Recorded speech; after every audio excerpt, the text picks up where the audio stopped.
Joe, this past week at SEC Media Days, Missouri head coach Eli Drinkwitz was at the podium and was asked by Pat Forty, and as Eli Drinkwitz made a little snarky comment about him being from the Missouri Journalistic School of Integrity, Pat Forty asked about the upcoming playoff, in which Eli Drinkwitz responded the following.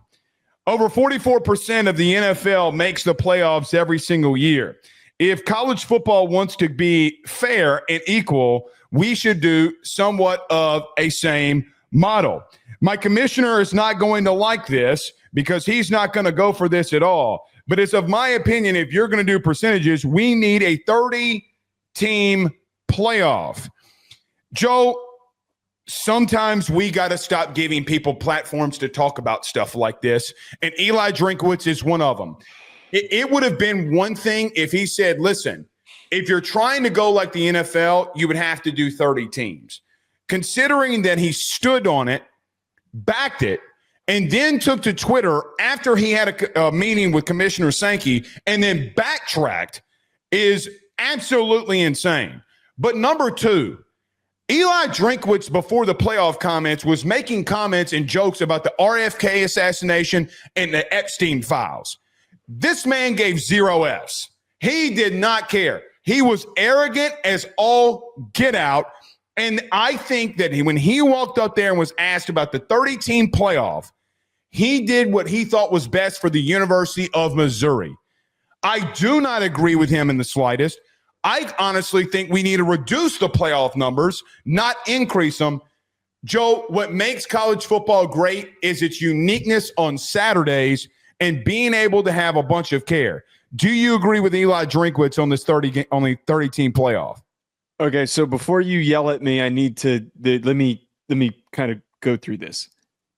You bring up a good point that it's kind of hard to take him seriously when he opened up joking about the Epstein files. Yeah, like all that stuff. Like, it was a little hard to take him seriously when he brought this 30-team playoff concept up because he's smiling through it and you almost don't even know if he's joking or if he's serious.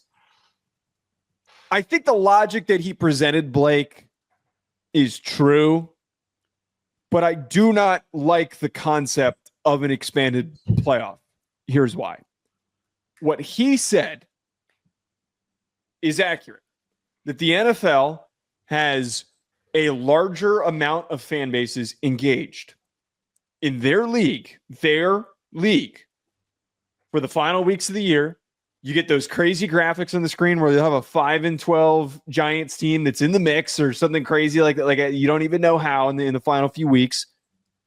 Teams and their fans think that they have a shot. In the college world, we have so many teams. We have so many programs. And there is a hope to tap into all of that in order to increase viewership, in order to get more money, in an era where now it is getting more and more complicated to pay players. So for him bringing this up, yeah, I mean, mathematically, he's right. 9% of FBS teams are getting into the playoff. But this isn't the NFL. Bingo. It's not. What you just said is true. This is diluting what has made the sport so interesting and so fun and so complex and unique. We are so far away, so far gone from what this sport originally was in determining a national champion. It used to just be voted and delivered by media outlets. That was how it was. Mm-hmm. We're so far from that. We're closer to the 30-team model than we are from that original model. Yes. But it does not mean that we need to keep expanding. I am completely reject this. As you said, it is insane. I don't even really take it completely seriously because, again, I think that he was half kidding as he was delivering this. I don't think he was half kidding at all. Joe, I really, really don't. And to be honest, what makes college football unique?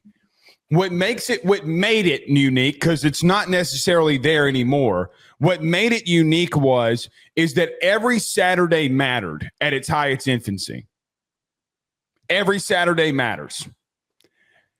We had two situations this year at the end of the season, and then two situations at the end of the year in 2023 with what would have been an expanded playoff. Obviously, we didn't have it in 23, but with an expanded playoff, 2 games, 2 rivalries, the losses did not matter.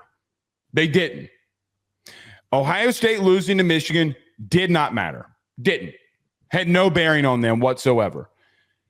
Clemson losing to South Carolina did not matter. Joe, you expand this to 30, 8 and 4 teams are in the playoff. How do you structure it? TV revenue? What are we doing? What are you talking about? That's more games. By the way, hypothetically, you know what he was basically saying? You are doing a 30-team playoff with the AQ model. Because if you think about it, if you got 6 teams in each Power 4 conference that has a play-in game, whether it be championship game or play-in game to get into those 4 slots, Joe, guess what you're doing? You're going to a 30-team model. You're actually going to a 32-game model, and you're just withering down teams with inside your conference. No. You know what he did, and sneakily did it because this is how Eli works? The first comment that he says, go back and listen to it, was my commissioner will not like this, but I stand behind the AQ model. The AQ model is a mini 30-team playoff. Joe, it's a 32-team playoff, but the first real technical round is you playing against your own conference mates. It's all that it is. I don't think he was kidding. I think he found a clever way at the end to talk about the AQ model and wanting to back that. I listen, if you want to, Joe, you have 8 and 8. This is not the NFL. We got to stop saying, and these coaches who we look to for guidance, some of them, and I'm not saying Eli is, some of them are flat out idiots. They don't know what's best for the sport. This will kill, I'm not going to say kill the sport. This fractures the regular season. It damn near kills so many weeks in the beginning of the season. Joe, you're going to have a 4-4 team in the hunt for a playoff. That dilutes the regular season. Again, what makes college football unique is that every single Saturday mattered. Why would I care about the regular season or if a team having 2 losses at the end? Joe, you do AQ models and you have a team that's is 9-1. Why would they care about what happens in the last 2 games when they know that they can go to a play-in game and get into the playoff? Why would they care? Well, wait, but you had me until you jumped to that because I reject that a team is going to just not try in the final weeks. I know that you weren't going to that extreme. I agree with that because I think all teams want championships. But here's the problem. If Tennessee, who was 9-1 last year, loses in November, this past year, it didn't matter because they still got in the playoff. Joe, what happened? What happens to A&M? Let me give an example. Texas A&M was 7-1 going into the month of November, or 7-2, whatever it was. Joe, they lost 3 games in the month of November. They technically would have still been in line for a playoff spot when they played Texas. That's not, I mean, yes, you can say it has intrigue. There's no more intrigue about Texas and Texas A&M. You're putting a playoff game on it. It's going to be a massive rivalry anyway. Sounds good. But again, we're getting to a place where you're going to have a 7-4 team battling at the end for a playoff spot, and I don't stand on that.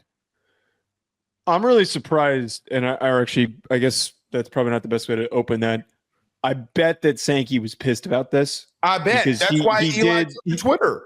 Well, he basically, as you just said, and I think he even part of his whole long quote was talking about the AQ. He did endorse the AQ model. He was the only coach who went up there and endorsed the AQ model, which he shouldn't be doing. They're trying to fight in the same direction. If you finish in the top half, of the SEC, or no matter what, you're going to get into the playoff.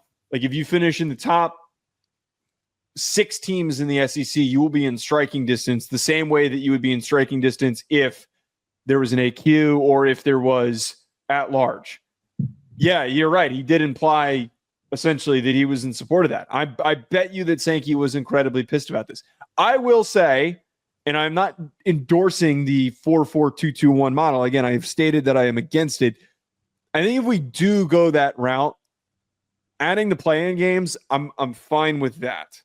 Like if we're gonna go with the 4-4-2-2-1 model, I will only do it under the system that has the play-in games. I think that if we just go off of how the standing sits, that to me was where the problems will happen. Like that to me is where we're just blindly throwing teams in conferences where, especially in the Big 12, we don't know if the third best team is actually better than the fourth best team, especially if they have the same record, especially with the example that we have from the Big 12 championship game this past year between Arizona State and Iowa State, where Iowa State got smoked. So I'm not endorsing that is the best thing for the playoff. No, it's not. But I'm saying that if we end up with the 4-4-2-2-1 model with the AQs, it has to be done with these play-in games. It just has to be. Joe, it still can, but here's the question in all of this. Okay? We can all acknowledge that we all believe that the Big Ten fans and SEC fans, we all acknowledge that both of them, if you go to 16 teams, both should have 4 apiece. Okay? If that's how we're going to do this. That's not the problem.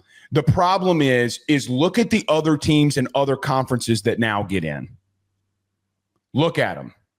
Take a long, hard look. And then, Joe, you get to a situation where if these other teams have automatic spots, Missouri, because they win a play-in game, I'm not in favor of a play-in game. Sorry, not. I simply am not. Play-in for what? You're adding more TV revenue so everyone makes money. Let's call it what it is. It's not about the sport. The championship Saturday was determined to be championship Saturday for those who are going for championships. It's literally called championship Saturday. That is what we have deemed it. If you go into playoff games, Joe, you're adding 24 teams. You're adding 12 games in the Power Four. You're adding 12 games. So you get to a situation where Joe, we should be coming out here, you and I, begging for them to go this. You know why? Every time we make a video and clip it and put it on YouTube and it makes ridiculous amounts of money, why wouldn't we want to do that? Why would I? I don't think it's healthy for the sport. He was the only SEC coach that was very much out there going that direction. But, Joe, the extreme likelihood is that there's history that plays into this. There's history, and there's very recent history. Again, somebody's going to have to explain to me how South Carolina can beat Clemson and it doesn't matter. Nobody seems to want to answer that question for me. And then guess what South Carolina's got to do then, Joe? They got to turn right around into a play-in game against an opponent from their own conference. If it would have been this year, hypothetically, it would have been Bama again for them. So when you go to Iowa State, Arizona State, who we're talking about next and doing a deep dive on them, you go to the ACC. I don't agree with any of this shit. Okay, I know we got to jump to the previews as we're moving on here, but I will say it doesn't fix the problem you presented with the Ohio State-Michigan game because there's really not a whole lot you can fix. I think that the 5-11 model absolutely alleviates some of the problems that were created by that South Carolina-Clemson game because now there are no auto bids to buys. So this Clemson situation where they move on and they go to the ACC championship game with a mediocre record, or not a mediocre record, but like the weakest record and still getting a bye, that doesn't happen. And in that situation, South Carolina wins. There are 4 extra playoff spots compared to the 12-team model. Clemson wins the ACC. They're one of the last seeded teams, and South Carolina has on their resume a victory over that team. They would have been in this situation in the 16-team playoff. If we did it last year, I truly believe that the committee would have voted South Carolina in as the first team of that bunch of South Carolina, Alabama, Ole Miss. They absolutely would have. Joe, so I think that it's a little fixed with the 5.11 mile. It gets really gross and wonky with the 4.4221 model. It's another example why we need to stick with the 5 and 11, because it allows for us to talk through it instead of just going, well, this is the designated spot for this team, so they have to go here, and there's no room for this other team. Big Ten teams. This is the same argument for Illinois. It legitimately is the same. Again, we cannot emphasize this. I cannot emphasize this shit enough. I see a lot of powerful people with platforms talking about AQs. Joe, go ahead. You go right on ahead. You go right on ahead and do it, and you're going to watch what happens. To just quickly reiterate, Illinois doesn't get in, and it would have been BYU. BYU would have been in there over Illinois. And we saw Illinois, how they played in their bowl game. And, forget the ramifications of that. But, yeah, I don't understand why Petit loves this so much. They clearly can put out 5 teams. Well, because if you get 4 in no matter what. Because if you got in a situation where you had to make arguments with strength of schedule and strength of record, what they want to do, there will be teams in the Big Ten, a lesser team that gets in over somebody who had a tougher schedule. But if that's what they're going to do. You're right for the 5th team. These were the top 4 teams. Oregon, Indiana, Penn State, Ohio State. Indiana, maybe there's a chance that things could have gotten a little weird with them. They still probably would have gotten in. Agreed. But it feels like at this point we've just reached the spot where no one wants to admit that they're wrong, so they're just refusing to compromise. Golly, that's a statement and a half right there, bud. That's we need a mediator. We need someone to mediate this. To your point, very quickly, you just laid out the perfect scenario. Hey, Illinois. Hey, South Carolina. Hey, Bama. Hey, Big Ten and SEC. BYU gets a spot over you, and you're doing this because you want equality. Joe, when you and I used to strap up the shoulder pads and strap on our helmets and put in our mouthpiece, equality went out the door. Because when I crossed that white line, it was about whipping your candy ass, turning my boot sideways, shining that son of a bitch up nice, and whipping your candy ass for 4 quarters. I mean, can we? If I have to hear the word equality by one of these commissioners one more time, I'm going to lose it.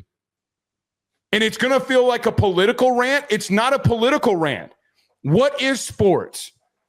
It's to prove who's better than the other. I mean, good Lord. But people take it in a political context, which it's not. I'm not trying to do that. No. But I do love how you manage to say what is sports. What is? In all seriousness, what is it? That is the most peak July conversation that you could have made on this freaking show. It's hilarious. That is funny, but you get what I'm trying to say. No, I know what you mean. I think that we're trying too hard to